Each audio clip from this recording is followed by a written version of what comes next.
हरि ओम सुप्रभात। आशा करते हैं कि सभी कुशल मंगल होंगे, सभी का स्वास्थ्य स्वस्थ होगा।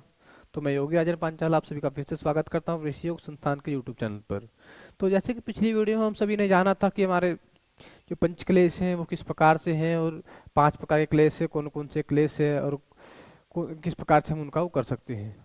उनको अलग अलग एक एक क्लेश कैसे है, क्या उनका होता है उन क्लेशों में, वो सभी हमने जाना था पहली वीडियो में। तो आज हम आप सबके लिए लेकर के आए हैं अष्टांग योग, जो कि पतंजलि योग सूत्र का महत्वपूर्ण अंग है। कि अष्टांग योग कितने से कितने तक दिया गया है, वो चीजें लेकर के आइए। उससे पहले एक बार हम जानेंगे कि अष्टांग योग क्या है, और उसमें साधक के प्रकार, देखिए साधक के कितने प्रकार वहां पे दिए गए हैं महर्षि पतंजलि ने। आइए जानते हैं।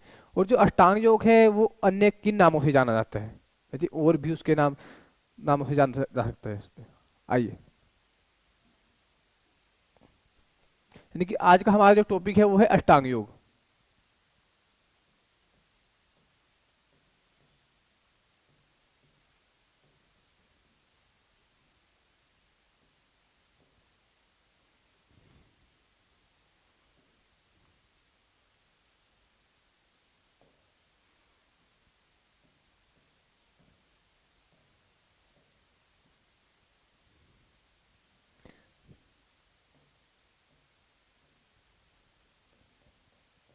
देखिए अष्टांग योग दो वर्ड से मिलके बना हुआ है। अष्ट प्लस अंग, यानी कि अष्ट प्लस अंग, जिसका अर्थ है यानी कि 8 प्रकार के अंग, जिसे में मिलकर बनता है अष्टांग योग।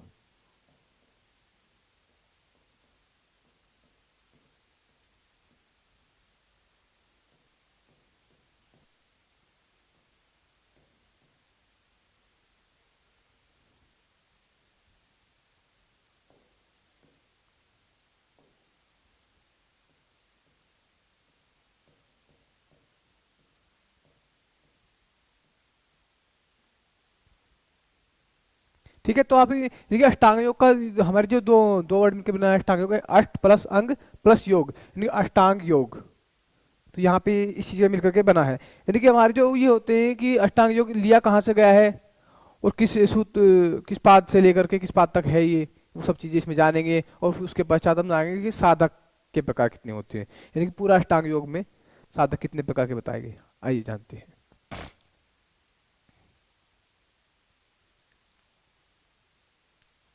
और अष्टांग योग का एक नाम और एक और नाम से भी अष्टांग योग को जाना जाता है। किस नाम से जाना जाता है आइए बताते हैं आपको। ये होता है कि राजयोग।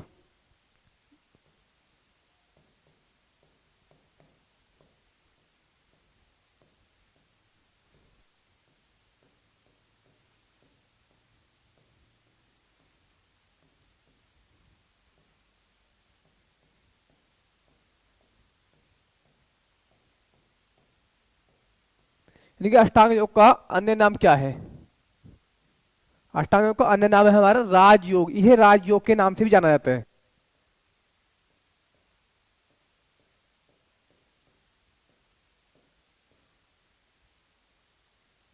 अब जानते हैं कि जो हमारा अष्टांग योग है वो किस सूत्र से लिया गया है और कहाँ तक लिया गया है। जो हमारा अष्टांग योग है, अष्टांग योग हमारा दो सूत्र से लिया गया है। यानी कि जो हमारे पतंजलि योग सूत्र है उसमें 4 पाद है, समाधि, साधन, विभूति और कैवल्य। और हमारे जो बीच के 2 पाद हैं, साधन और विभूति, क्योंकि 2 पाद से हमारा अब पूरा अष्टांग योग लिया गया है। अब पहले जो 5 अंग है वो साधन में है, और बाद के जो 3 अंग है वो विभूति में है। अब इसमें जानते हैं हम कि जो हमारे 5 अंग है वो एक बार उसको थोड़ा जान लेते हैं।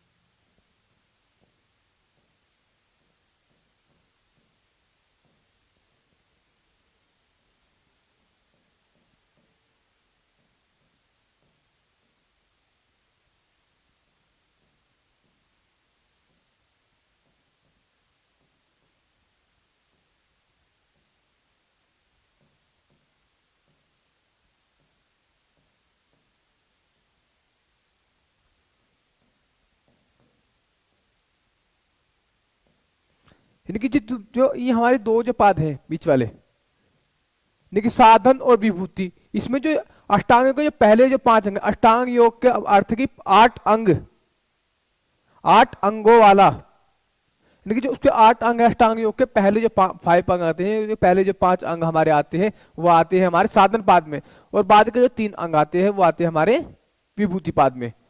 5 और 3 यानी 8, दोनों को मिलकर 8 बनते हैं। चलिए, तो हो गया हमारा कि अष्टांग योग कहाँ से लिया गया है और किस चैप्टर से लिया गया है और कितने उसमें अंग हैं। आप जानते हैं कि उसमें जो अष्टांग योग के अंदर जो साधक दिए गए, यानी कि साधक, यहाँ महर्षि पतंजलि ने साधक कितने प्रकार के बताए गए, महर्षि पतंजलि ने साधक बताए गए 3 प्रकार के। अब तीनों प्रकार के साधक किस प्रकार से हैं और क्या क्या उनमें होता है वो जानते हैं, आइए।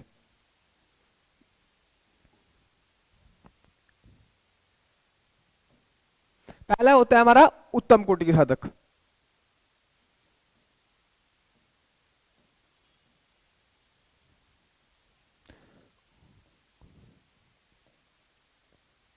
फिर होता है हमारा मध्यम।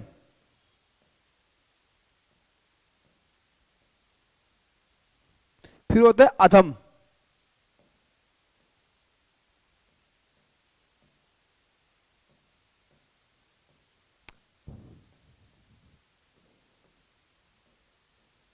अब इन तीनों में डिफरेंस क्या है। देखिए, 3 प्रकार के जो साधक होते हैं, उत्तम का अर्थ होता है जो उच्च कोटि वाले, मध्यम का अर्थ होता है जो बीच वाले जो साधक रहते हैं, और अधम का अर्थ होता है जो निम्न कोटि के जो साधक होते हैं।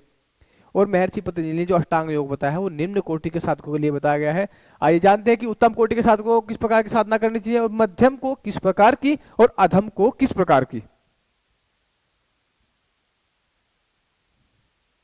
पहला हो गया हमारा जो योगी क्रियाएं, यानी कि योगी क्रिया किस प्रकार की करनी चाहिए। जो हमारा उत्तम कोटि के साधक है वो, उनके उसमें आएगा हमारा अभ्यास एवं वैराग्य, यानी कि समाधि को किस प्रकार से प्राप्त कर सकते हैं।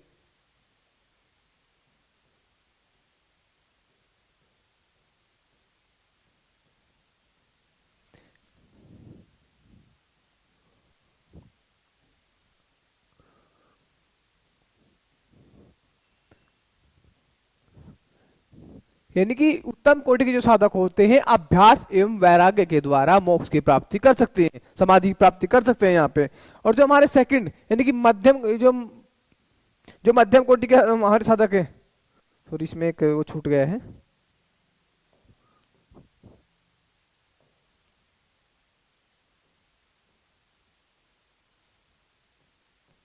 ये मध्यम कोटि के साधक हमारे जो होते हैं उसके लिए बताया गया महर्षि ने तप, स्वाध्याय और ईश्वर प्रणिधान, यानी कि जिसको क्रिया योग बोलते हैं।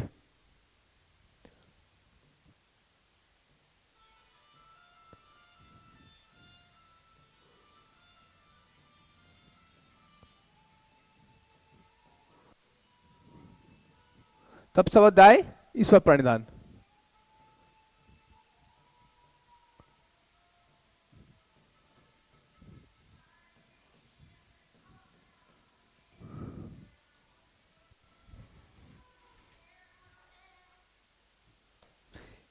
यानी कि जो सेकंड जो मध्यम कोटि के जो साधक बताए गए, जो सेकंड नंबर पे है जो हमारा तप, स्वाध्याय और ईश्वर प्रणिधान, यानी कि 3 चीजें, यानी तप का निर्वाण करके, और स्वाध्याय का, और ईश्वर प्रणिधान, इन तीनों चीजों का अभ्यास करने से जो हमारा जो साधक होता है वो मोक्ष की प्राप्ति कर सकता है। अब थर्ड नंबर पे आते हैं, यानी कि अधम, अधम कोटि के जो साधक होते हैं उनके लिए बताया गया महर्षि पतंजलि ने अष्टांग योग, जिसमें 8 अंग आते हैं। यम, नियम,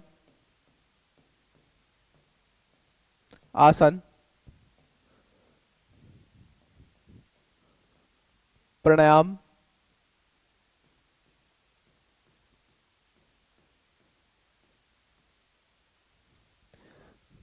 प्रत्याहार,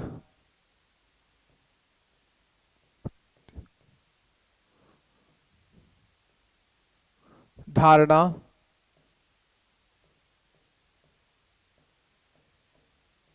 ध्यान,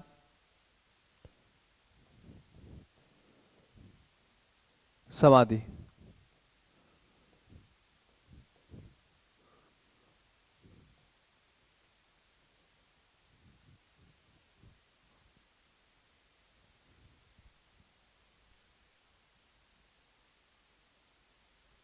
अब इनको एक बार तीनों को एक बार जान लेते हैं कि इनके जो फल होते हैं, इनके जो बेनिफिट होते हैं वो क्या होते हैं।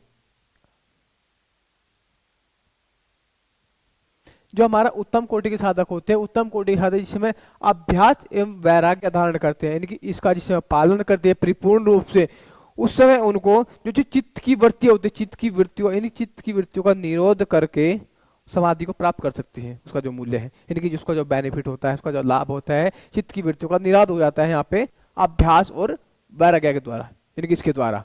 जिस समय उत्तम, क्योंकि ये चीजें सिर्फ अभ्यास और वैराग्य, अभ्यास यानी उत्तम कोटि के जो साधक होते हैं, उच्च कोटि के जो साधक होते हैं, उनके लिए यहाँ पे दिया गया है महर्षि पतंजलि ने। अब आते हैं हमारा जो मध्यम कोटि के साधक, इनके लिए क्या दिया गया है,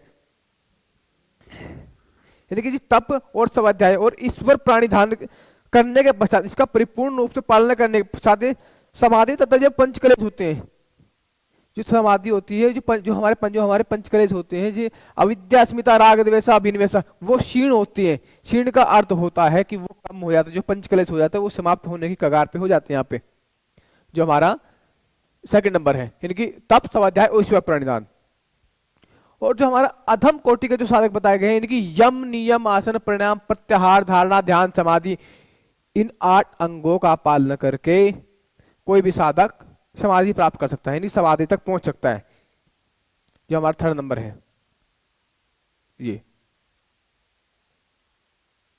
ये आपने जान लिया कि पहला जो हमारा उत्तम कोटि के साधक अभ्यास और वैराग्य के द्वारा ये हमारी जो चित्त की वृत्ति, यानी जो चित्त की वृत्ति है उनका निरोध कर सकता है। यानी कि हमने पहली वीडियो में बताया कि चित्त क्या है, वृत्तियां क्या है, वो सब चीजें आपने पहली वीडियो में जान ली होंगी, अगर यदि आपने नहीं देखी तो देख सकते हैं उसमें आप। और जो तप स्वाध्याय ईश्वर पढ़ने के मध्यम कोटि के जो साधक हैं, यानी कि उनका जो यहाँ पे लाभ बताया गया, जो हमारे जो पंचकलेश होते हैं वो क्षीण हो जाते हैं। पंचकलेश क्षीण किस प्रकार से होते हैं, जो हमारे जो अविद्या अस्मिता राग द्वेष और अभिनिवेश, ये जो हमारे पंचकलेश होते हैं उनको में कम हो जाते हैं। यदि आपने पंचकलेश के विषय में भी नहीं जाना है तो पहली जो वीडियो हमारी डली हुई है गुरु चैनल पे, उसमें आप देख सकते हैं कि पंचकलेश क्या है। अब आते हैं अधम कोटि। अधम यानी कि जो निम्न कोटि, जो जिन्होंने अभी तक योग को प्रारंभ ही नहीं किया, जिनको यही नहीं पता कि योग का वाई क्या है, उनके लिए दिया गया है महर्षि पतंजलि ने अधम, यानी कि जो अष्टांग योग, जिसको अष्टांग योग कहते हैं, जिसके 8 अंग होते हैं।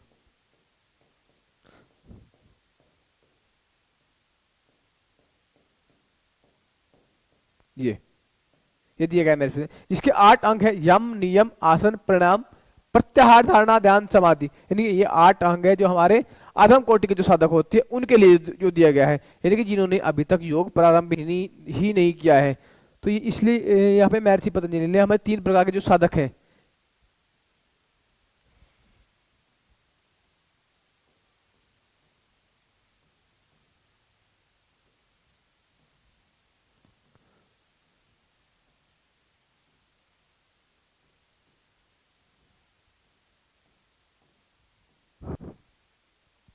यानी जो साधक है हमारे, कितने प्रकार साधक के, साधक के प्रकार है, 3 प्रकार के साधक यहाँ पे बताए गए हैं, उत्तम मध्यम अधम। और तीनों के विषय में आपने जाना कि अभ्यास वैराग्य के द्वारा कर सकते हैं। सेकंड नंबर में जो हमारा मध्यम होता है तप स्वाध्याय ईश्वर प्रणिधान के द्वारा कर सकते हैं हम। अधम अधम के लिए अष्टांग योग बताया गया है, जिसमें यम नियम आसन भी है, प्राणायाम भी है और प्रत्याहार भी है, धारणा ध्यान समाधि, यानी कि ये 3 प्रकार के हमारे ये बताए गए हैं। ये हमने आपको समझाने का प्रयास, बहुत अच्छे से समझाने का प्रयास किया गया है कि हमारे ये महर्षि पतंजलि ने जो अष्टांग है उसमें अपने योग सूत्र में, जो पतंजलि योग सूत्र है उसमें कितने प्रकार के साधक बताए गए हैं, और जो 3 साधक उन्होंने बताए गए हैं वो तीनों आपको समझाने का प्रयास किया। कि पहला हो गया हमारा उत्तम मध्यम अधम, उत्तम में क्या है, मध्यम में क्या है, अधम में क्या है, इन तीनों में हमें बहुत अच्छे से प्रयास किया है हमने आपको समझाने का। और बाकी जो अष्टांग योग पूरा आएगा, जो ये अष्टांग योग हमने बताया गया कि यम नियम आसन प्राणायाम प्रत्याहार धारणा ध्यान समाधि, ये क्या है, ये नेक्स्ट वीडियो में आपको आप जानेंगे कि अष्टांग योग क्या है। जो कंप्लीट जो अष्टांग योग आएगा इसमें आपको बताया कि अष्टांग योग क्या है, उसका जो अष्टांग योग का मतलब कहाँ से कहाँ तक लिया गया है, और उसका जो अष्टांग योग है उसका वो किन वर्डों से मिलकर के बना हुआ है, उन चीजों के विषय में आज हमने जाना। तो एक बार दोबारा से एक बार देख लेते हैं। देखिए अष्टांग योग, यानी जिसके 8 अंग, एक प्रकार से आपको अष्टांग यानी कि 8 अंगों वाला, यानी कि जिसके 8 अंग है, महर्षि पतंजलि ने यहाँ पे 8 प्रकार इसके बताए गए हैं, 8 अंग इसके बताए गए हैं। और ये जो इसका जो व्याख्यान मिलता है, व्याख्यान कोई जो पतंजलि योग सूत्र है उससे किस किस पाद में इसका व्याख्यान मिलता है, हमने यहाँ पे बताया कि साधन पाद में इसके जो 8 अंग है, जो पहले जो हमारे 5 अंग होते हैं, यम नियम आसन प्राणायाम प्रत्याहार, वो मिलते हैं हमारे साधन पाद में। और जो बाद के जो हमारे जो 3 अंग आते हैं, धारणा, ध्यान, समाधि, वो आते हैं हमारे विभूति पाद में। तो ये आप सभी ने जान लिया कि हमारे जो जो हमारे जो अष्टांग योग होता है वो किन किस पाद में से पाद में मिलता है। यानी कि यहाँ पे पाद, यानी कि चैप्टर का जो नाम है वो पाद के रूप में यहाँ पे इन्होंने बताया गया है। जैसे कुछ में उपदेश बताए जाते हैं, कुछ में पाठक बताए जाते हैं। तो अलग अलग बुक में यहाँ से महर्षि पतंजलि ने पूरे जो पतंजलि योग सूत्र है उसको 4 पादों में विभक्त किया है, यानी 4 चैप्टर में उनको विभक्त किया गया है। और जो हमारा अष्टांग योग है वो बीच वाले जो 2 पाद रहते हैं हमारे साधन और विभूति, उन दोनों के अंतर्गत आता है।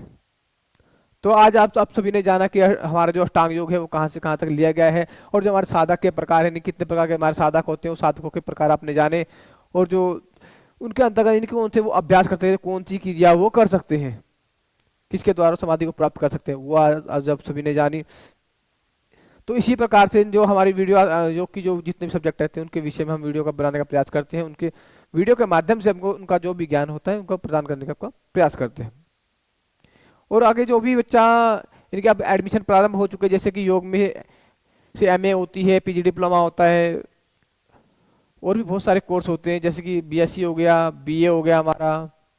तो ये कोई भी व्यक्ति कोर्स करना चाहता है किसी प्रकार का योग का, यानी कि योग से संबंधित यदि कोई कोर्स करना चाहता है तो ऋषि योग संस्थान पे वो एडमिशन अवेलेबल है। अभी इनके एडमिशन यहाँ पे प्रारंभ हो चुके हैं।